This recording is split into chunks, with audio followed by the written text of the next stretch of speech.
Well, I helped that father make a box that day. And I conducted a service right there in that home for that little baby. And my friends, I told those grieving parents that that little baby was better off than the preacher who told them that. That personal encounter with grieving parents in India forms the focus of Joe Crew's concluding message on Christian baptism. Keep listening to learn why those bereaved parents were abandoned by even their own pastor. Today's Amazing Facts Crusade topic is baptism really necessary?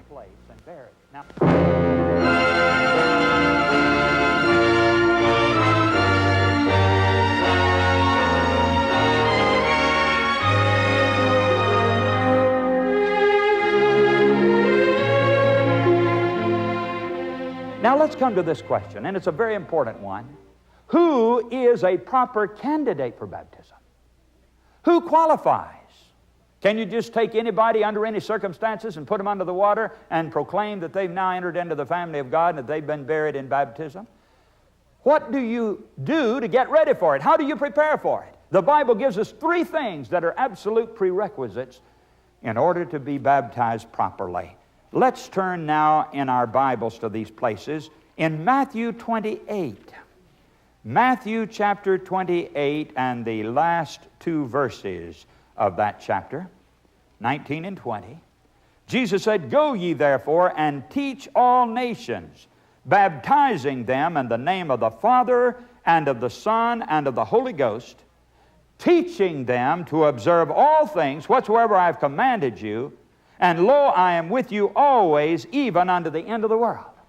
Now there it is. Jesus said, you've got to go and teach people before you baptize them. Now friends, you and I have seen that this doesn't always happen, does it? Have you ever been in a service where people are called to come forward and make a decision for baptism, and then without even knowing those people or understanding anything about their knowledge or their experience, they're taken back and baptized right then? Now Christ said they've got to be taught. They've got to be instructed first. They've got to understand what it means and what they're doing. They have to know that they've experienced this inward change of life before they can go through this outward testimony by being baptized.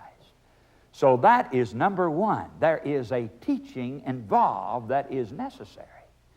Now the second thing is brought out in the text we've already referred to in Mark 16 and verse 16. Jesus said, "He that believeth and is baptized, the same shall be saved." Believing, that's important, friends. That's necessary. It really is. Let me ask you something. Have you ever seen a little tiny baby taken up in arms and a little water put on that baby and then a pronouncement made